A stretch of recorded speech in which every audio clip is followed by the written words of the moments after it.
First seen in Fallout New Vegas, Caesar's Legion is a totalitarian dictatorship modelled on the Roman Empire. Its founder, who was born as Edward Sallow, forged the Legion after being captured by tribals, and being a huge history nerd, decided to appropriate the symbols of the Romans to the modern age. In the space of 34 years, the Legion came to dominate a territory as large as the New Caledonia Republic, with its leader, Edward, being now known as Caesar. The Legion was as brutal a group as was ever seen within the Fallout universe. Slavery was tied directly to its core being. Women were treated as property at best and subhuman at worst. And the Legion excelled in conducting shock and awe tactics to break their opponents. In fact, their founding tactic involved annihilating a resisting group down to the last man, woman and child in order to make an example to the other Grand Canyon tribes not to resist them, lest they share such a fate. Caesar's Legion's first appearance was in Fallout New Vegas, where they're one of the 4 factions that vie for control in the Mojave Wasteland. And unfortunately, their first appearance will likely be their last, as it's highly doubtful that we'll be seeing them in any future Fallout entries, be it in the show or the games. I should state though that if you're from the future and you're watching this and the Legion appears in a meaningful way in the TV show or one of the future games, you have my permission to call me a degenerate and say that I belong on a cross. There are a fair few reasons why I don't think the Legion will appear again, but the first is based purely on practicality. Like it or not, the focus and story in Fallout will be centered via the television series, especially since the next game won't be released for many years to come.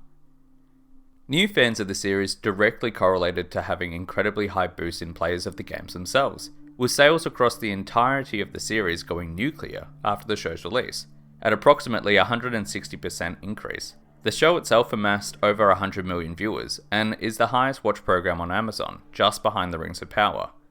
The show was an incredible success, which directly translated to higher sales of the game and a larger fanbase. However, as a result, Bethesda is unlikely to deviate too heavily from the established factions and settings of the show. And as the showrunners, Amazon no doubt would find a group like the Legion to be a hard sell for a flagship primetime show, especially in this day and age.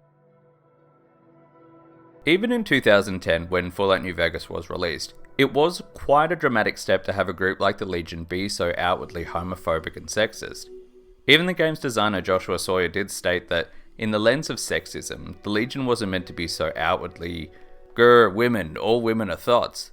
More that the society of the Legion setting enforced by Caesar meant that the men were soldiers and the women were breeders, rather than being an outright hatred of women. It was more that they were just strictly divided between the roles of their gender. I'd highly recommend his archive for comments on the Legion, as it goes far more in depth on the faction than almost any other medium. I kinda do want to say as well that if the show doesn't want to have a faction be outright misogynist or crucifying gay people, it doesn't mean that the series is too woke or the Legion's too based. I love Caesar's Legion, as evidenced by the multitude of videos I've made on them.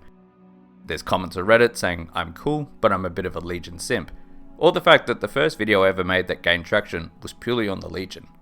I've always found them to be one of the most fascinating groups in any video game series, but even I admit that if I walked into the Amazon executive boardroom, the pitch for the Legion would be a hard sell if it consisted of, "Hey, you should really include this group because they're super cool and they're derivative of the Romans and they wear repackaged sportswear.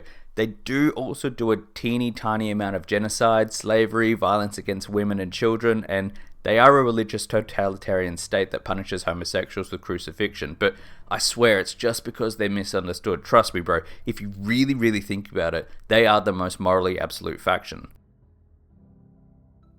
Beyond this reason, there is another lens of practicality that they wouldn't appear in the TV show. It has been speculated before that the Brotherhood we see in the show had absorbed the Legion itself. This was thought due to a few factors. One, that their banners were red and gold, which are Legion colours.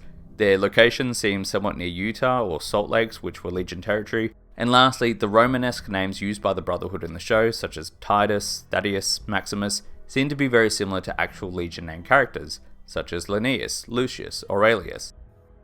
I don't know if it's true that the West Coast Brotherhood absorbed the Legion.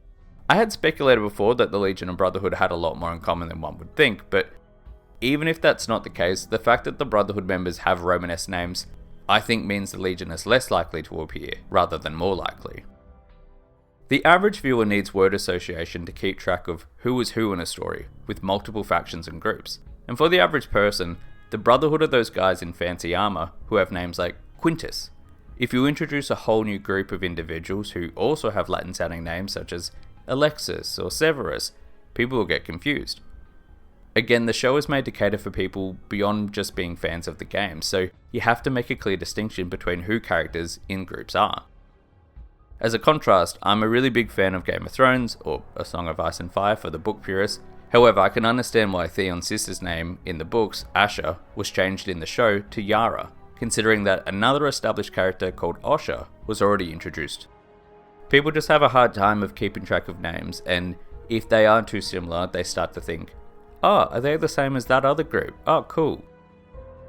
Another lens of why the Legion probably aren't going to appear in the show, and most likely not in future games, is that within the game setting itself, the Legion were only really going to probably be a one appearance faction.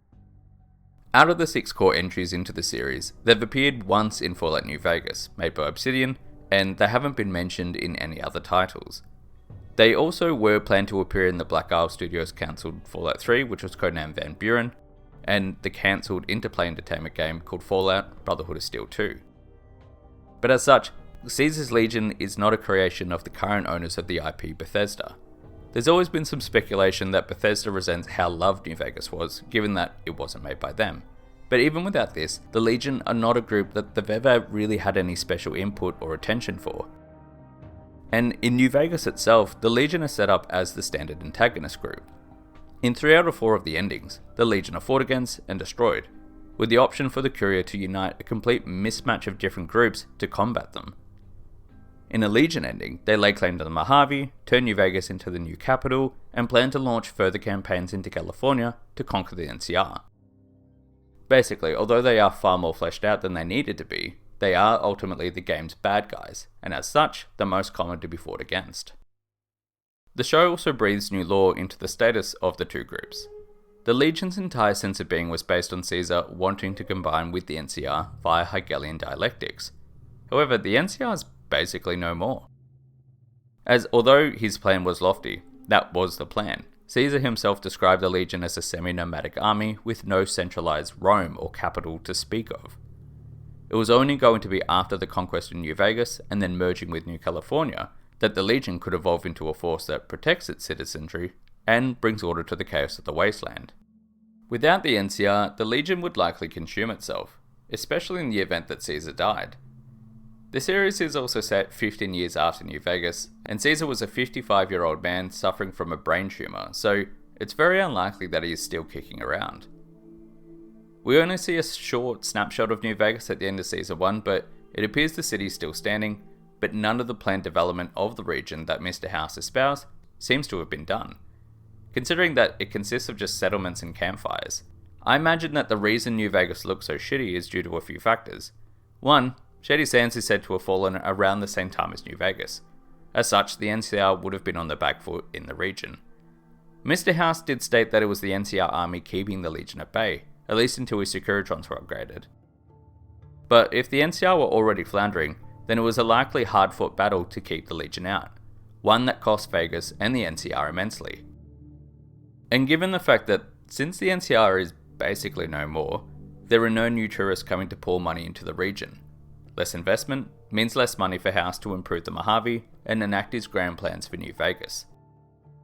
In terms of the Legion, I just think at most we may see something like a crumpled flag of a bull on the ground in the Mojave, sort of in line with all those crashed vertibirds we see in the end slides of the show. A remnant of the pitched battle that was fought for the region, but nothing more than that. Then again, I may be completely wrong. Perhaps New Vegas itself was seized by the Legion, with the camp settlements consisting of Legion outposts. However, as the NCR fell into a state of disrepair, there was nothing left for the Legion to go out and conquer, and so their focus was turned elsewhere. Maybe the Legion would be included in Season 2 to serve as a villain foil for the already set up problematic factions such as Vault-Tec and the Brotherhood. By the end of Season 1, both groups were shown to be ruthless in their bid to save the world by their own methods, leaving us with a pretty poor view of them. However, perhaps by introducing a nation of brutal Roman cosplaying slavers, it can create a contrast between how nuts wasteland societies can become on the surface if left to their own devices, and why the harsh actions of Vault-Tec or the Brotherhood are necessary. It's a very small chance. The Legion, again, is likely not to appear in the second season of Fallout, and probably not in any other future Fallout games. However, I hope against hope that I am wrong, and that the comments are filled one day to the brim, labelling me a degenerate who belongs on a cross when the Legion does appear. It would happily be my cross to bear if we were able to see another clash between the bear and the bull.